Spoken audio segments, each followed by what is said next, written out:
Well, good morning. It's good to look out and see so many gathered here this morning for another study of What Saith the Lord. It's good to see both member and visitor alike with us this morning, and we're glad you have chosen to be here. If you are visiting with us, you are our guests of honor, and we ask of you to get an article that's in the foyer and fill out a visitor card and give it to me or one of the other members so we can have a record of your attendance. We're just so glad that you're here. And for both member and visitor alike, let's get right to our lesson. Let's turn in our scriptures to Matthew 24. We had a very good scripture reading by Brother Jesse Braswell of Matthew 24, of the first section of Matthew 24.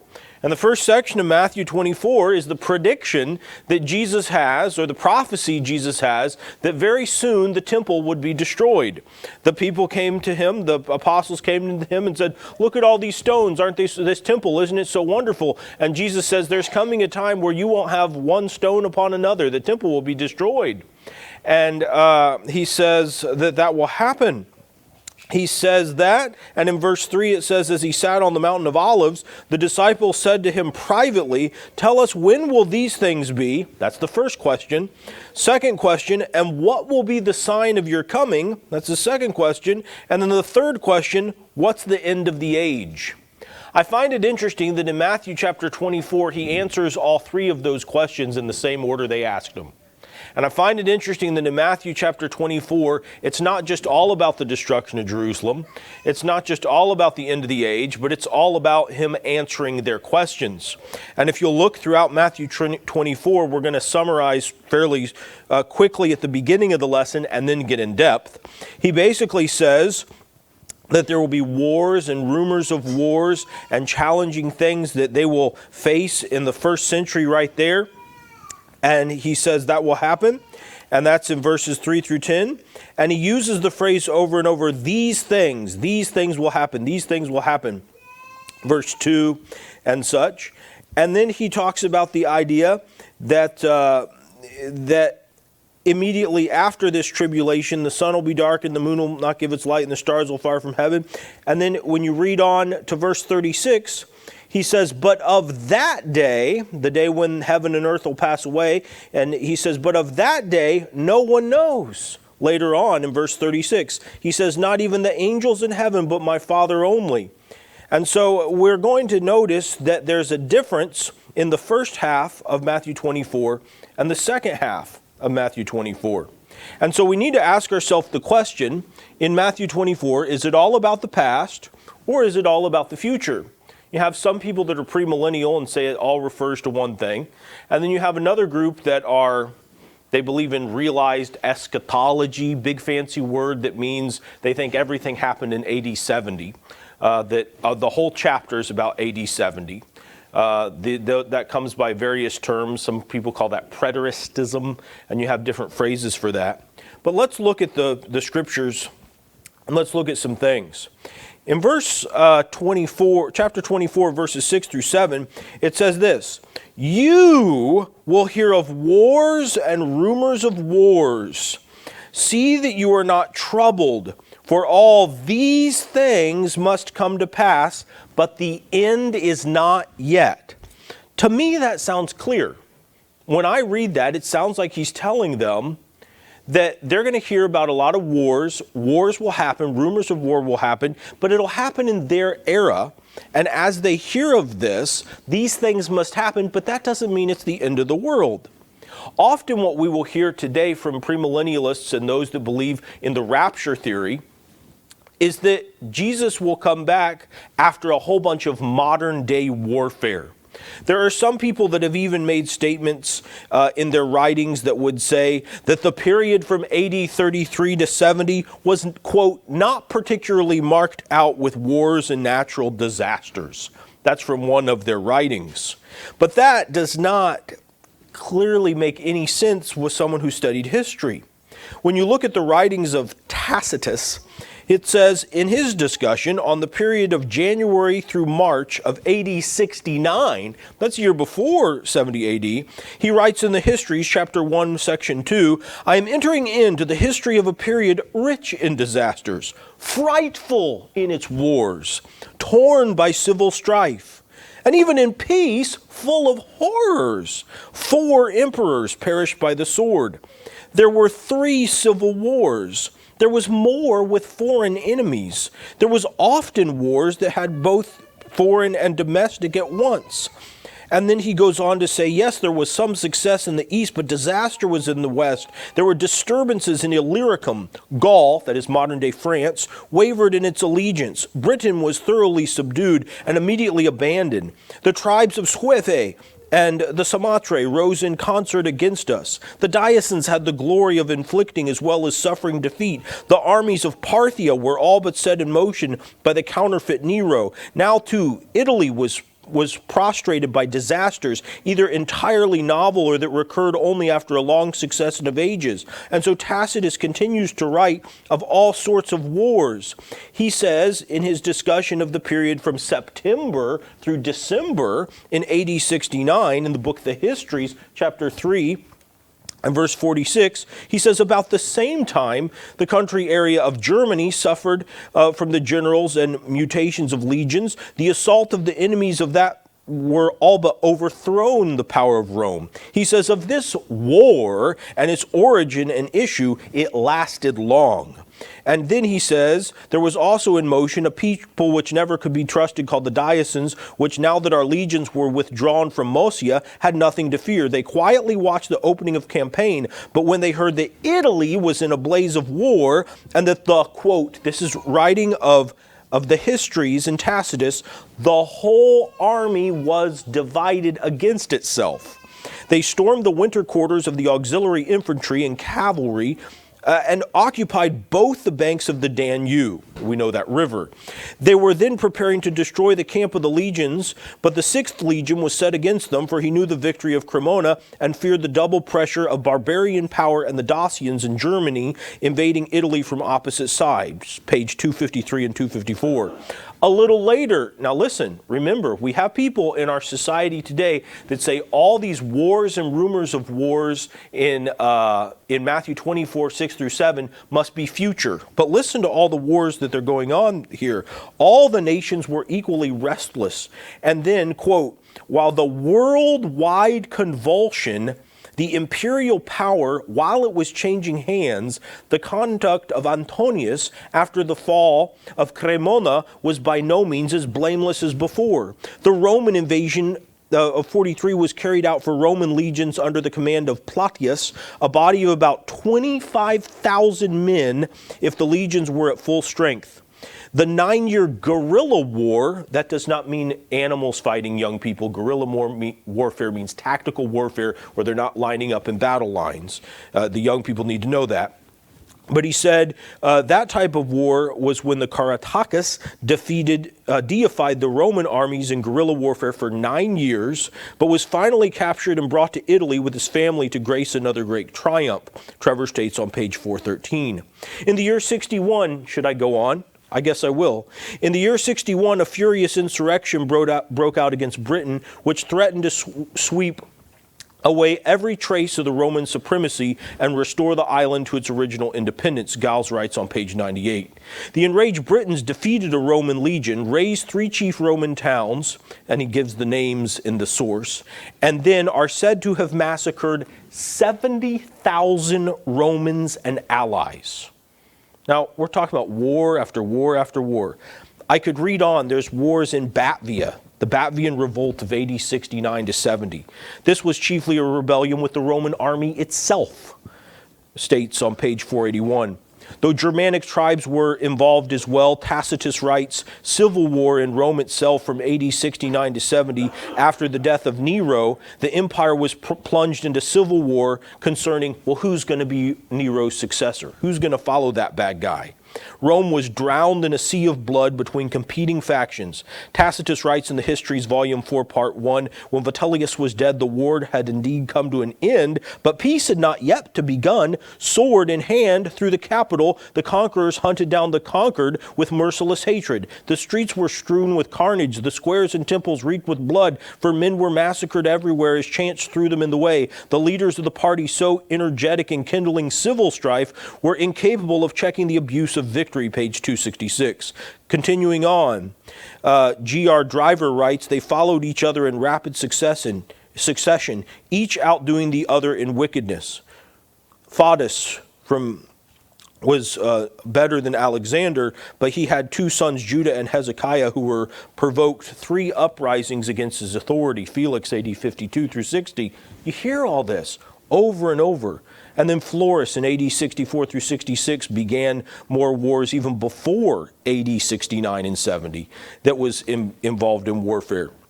There was a general insurrection during the reigns of Felix and Festus as well, as we can study from scriptures, and those are mentioned. But when we look at these things, that's just the Roman wars. Then you look at the Jewish wars. There was Jewish warfare with the Samaritans. The violent death of a Galilean escalated into a massive but leaderless attack on the Samaritans from the book Wars, chapter 2, verse 12 through 3 and 4. Then there was racial warfare in Caesarea during the reign of Felix. It says, quote, and now it was that great sedition that the Syrians who dwelt there also, concerning the equal right to the privilege of being citizens, brought out in warfare. The Syrians for some time used reproachful language to the Jews, and thus it was that they came to throwing stones at one another. Often the Jews will do that a lot. They were capable of a lot of rock throwing. Several were wounded and fell on both sides till the Jews were conquerors in that small battle. But when Felix saw this quarrel was become a kind of war, he came upon them sudden and desired the Jews to desist. And when they refused to, he armed his soldiers and sent them upon them and slew many of them and took them, even more of them prisoner and alive, from Antiquities, a book you're all familiar with, or many are, in chapter 22, 8 and 7. There was conflict in Alexandria, Egypt, shortly before the Jewish rebellion in Palestine, in Wars 2, 18 through 17. There was widespread attack on the Jews living in Syrian villages that occurred during the Jewish rebellion, Josephus, from Wars, Book 2. There was civil war inside Jerusalem during the siege of the city in Tacitus. So what does all this mean? Why say all this? Because a lot of people today, they will go to Matthew 24 and they will say, you will hear of wars and rumors of wars. See that you're not troubled, for these things must come to pass, but the end is not yet. And they'll say, well, this must be talking about World War II. Or they'll say, this must be talking about some future war that will come later in America. Well, that's not related to what he says in the context. That's not related to what he's saying. There were 3 civil wars. There were Roman wars with foreign enemies. There was a world war, a 9-year guerrilla warfare, or basically tactical battle, 80,000 dead in the rebellion, 70,000 dead with Britain versus Rome. And so the next time you hear someone say the cases of modern warfare and future wars are fulfillments of the first half of Matthew 24, just remind them that there were many more than enough warfare things going on in the first century itself to fulfill Christ's prediction of wars and rumors of wars. And I haven't touched the hem of the garment. I've got like a whole bunch more pages if you'd like to see more. So there was a lot of warfare going on at that time. And so we need to remember that in Matthew 24, at the beginning of it, what he's saying here is that he's telling them the temple will be destroyed. History tells us that happened in 70 AD. But the wars and rumors of wars happened before 60 AD all the way through the first century when Christians were persecuted. Rome persecuted Christians, the Jews persecuted Christians, and amazingly, Christians didn't really fight back in a physical warfare at all. They accepted the persecutions. But here when you look at verse 6, Jesus is telling them that their special town that they valued so much would be destroyed. Today, if you go to Jerusalem and you look at the temple and you say, well, there's still temple there, right? No, there's not. There's a little section of the Wailing Wall that's left. Everything else is destroyed. And even that was probably built back up to a little degree in times past between now and AD 70. When you look at what they have there, the whole temple was destroyed. The Jews don't even go to temple anymore. They simply don't. They worship in synagogues round about, and there's no temple there. They've placed the Dome of the Rock there, which is a mosque that's on the seat of where the temple was in David's time and then Herod's time. beautiful tiled building, but it's a mosque. It's a Islamic place of worship. It's not a place of worship for the Jews or the Christians. And the Jews go to one little section and place little prayers in the wall of the dome of the Wailing Wall. They'll roll it up and they'll stick it in the wall. They'll just place their prayers there, thinking that something will happen. But a lot of people think Jesus will come back and establish Jerusalem as a place wherein he will fight his war. That's not what this is about. But then he says, they will deliver you up to tribulation and kill you, and you will be hated by all nations for my name's sake. Notice verse 9 follows verse 6 and 7. But then when you look at the next section of Scripture here, we have to ask ourselves the question, does this predict merely Jesus coming in judgment? Like, is this all about AD 70, that this whole section is about Jesus coming in judgment against Jerusalem in AD 70? Or does the Bible also teach that Jesus will judge the entire world up on the clouds as a final judgment day? I think Matthew 24 and verse 36 marks a really good transition. And if you look at verse 24, verse 36, he says, when you see all these things, know that it's near at the doors. Assuredly, I say to you, this generation will by no means pass away till all these things pass away. Talking about the things of the destruction of the temple. He says, heaven and earth will pass away, but my words will no mean pass away. But of that day and hour, answering the question of the destruction of the world, of that day and hour, the day of the destruction of the world, not even the angels of heaven, but my Father only knows of that day. But as in the days of Noah, so also will the coming of the Son of Man be. He says, in the days before the flood, they were eating and drinking and giving in marriage until the day that Noah entered the ark and did not know that the flood came and took them all away, so also will be the coming of the Son of Man. There's an old gospel song. It says, and you may have heard this or you may not. It says, God sent Noah the rainbow sign. It's not going to be water, but fire next time. Some of you might have heard that song. God sent Noah the rainbow sign. It's not going to be water, but fire next time. That's the idea of what he's talking about here. When Christ comes back the next time, he's given us a promise that when he returns up in the clouds, the second time, it's not for him speaking the gospel, it'll be for judgment. And so this second time he's coming, when he comes back his final time, he'll be up in the clouds and will judge the world and divide the sheep from the goats. So I believe that Matthew 24:36 makes a transition. Jesus in Matthew 24:36 is making a transition and discussing the final coming. He once said Jerusalem will be destroyed, verse 32 through 34. Now in verse 36, he speaks of final judgment day, a day when no man knoweth. Not even he knows that day. Only God the Father knows that. So when we ask ourselves the question, if the New Testament predicts only Jesus is coming in the judgment in Jerusalem, we need to realize that those that believe in covenant eschatology or realized eschatology or 70 AD theory or preteritism, whatever you want to call that, they teach that the whole sermon, including the division of the sheep and the goats, they will teach that that refers to the destruction of Jerusalem, that whole section. I don't think that's right. Matthew 24 begins with the destruction of Jerusalem. The disciples pointed out that the temple buildings were there, and Jesus made it clear that those things would be destroyed. And the disciples asked the question about the sign and the timing of these things, his coming and the end of the age, in that order. Now, when you look at what the disciples were thinking, we don't know what they were thinking when they asked, but we know the way Jesus answered. He talked about those things that would occur before Jerusalem was destroyed, deceivers, verse 4 and verse 5. He talked about wars and natural disasters in verses 6, 7, and 8, which would occur at that time.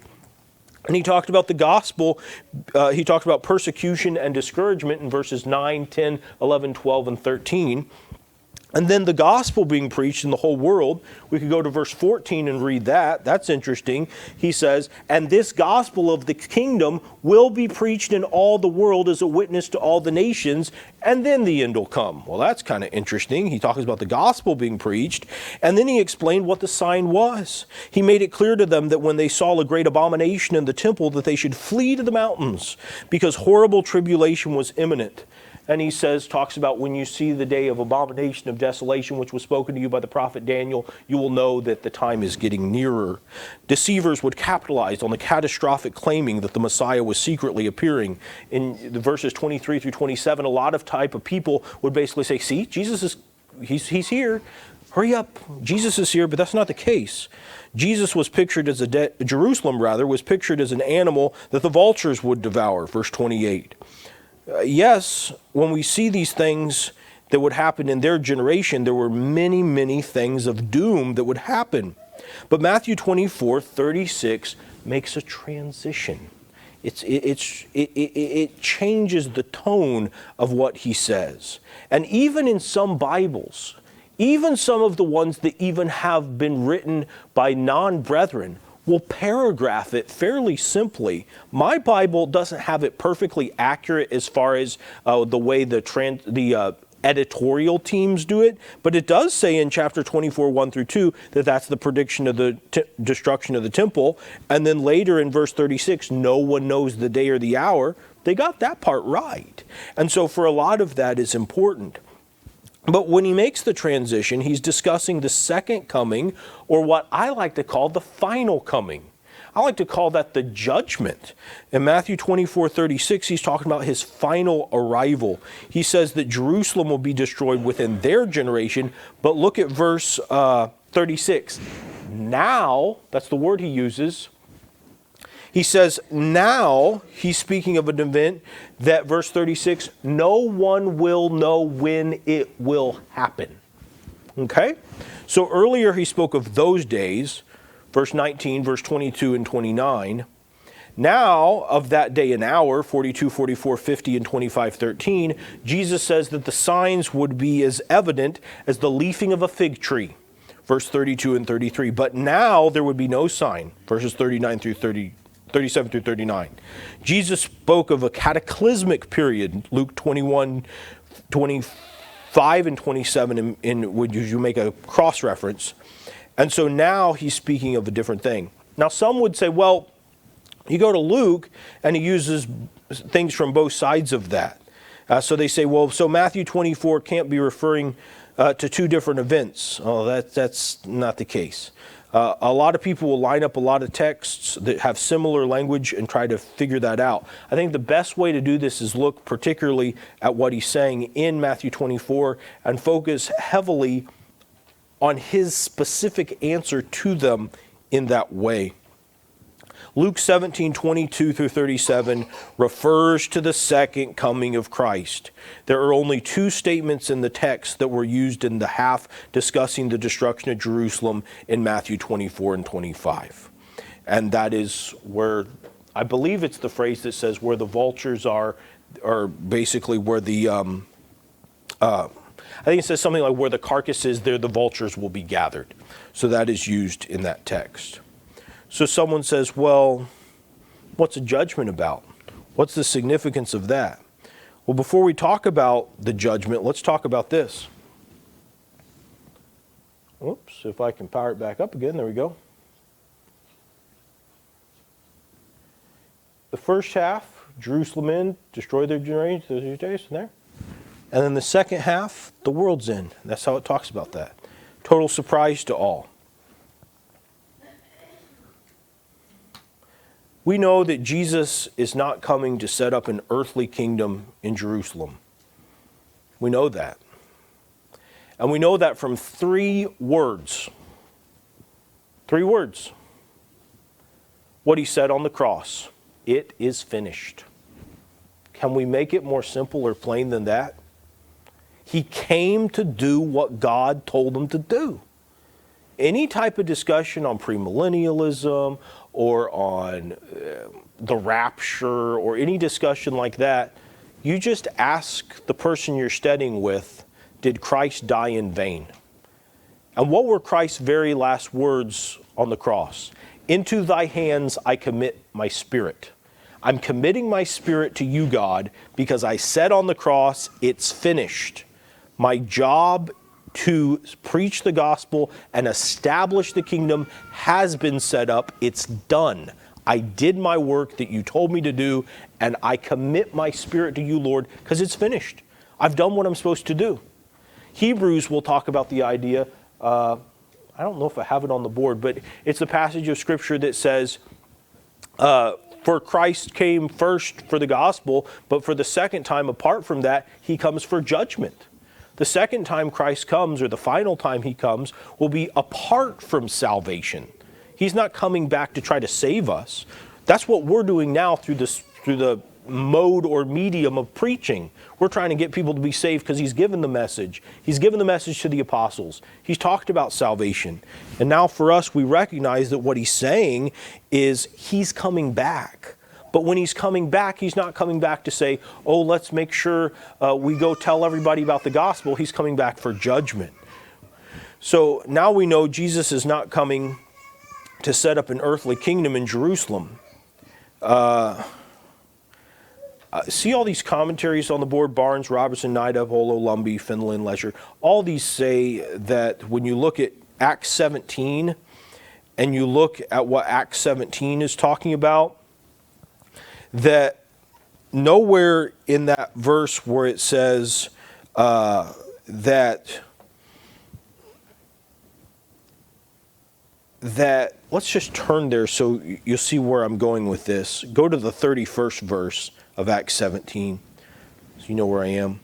It says, he has appointed a day, okay? God appointed a day on which he will judge the world in righteousness by the man whom he has ordained.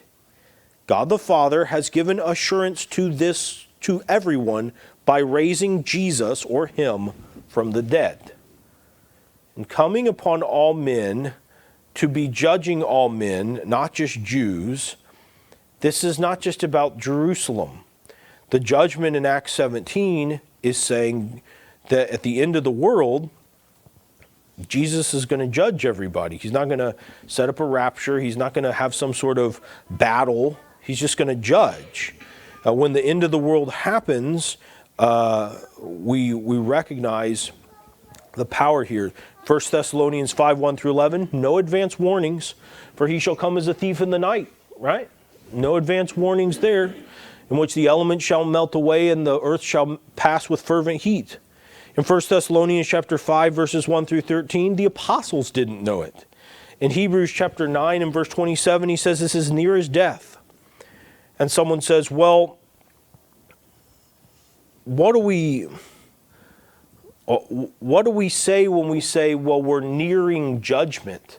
How would they have said it in Matthew 24 when he's saying they're nearing judgment? I like the way Bruce Metzger puts this. He says, the imminence of the end is moral rather than chronological. Each successive generation, each generation next, may be the last. In that sense, the time is always near. That's pretty good. We need to be ready. When he comes the last time, not only is it the second coming or the final coming, it's also apart from salvation terms and for judgment terms. Lessons like these need a so what, and there could never be a more serious so what than the end of the world and entering into heaven. End of the world and entering into heaven. So are you ready? And now why are you waiting? Arise and be baptized and wash away your sins, calling on the name of the Lord. Become a Christian. And look at Matthew 24, as it says here, it says, who then is the faithful and wise servant, whom his master has made ruler over his house, to give them food in due season?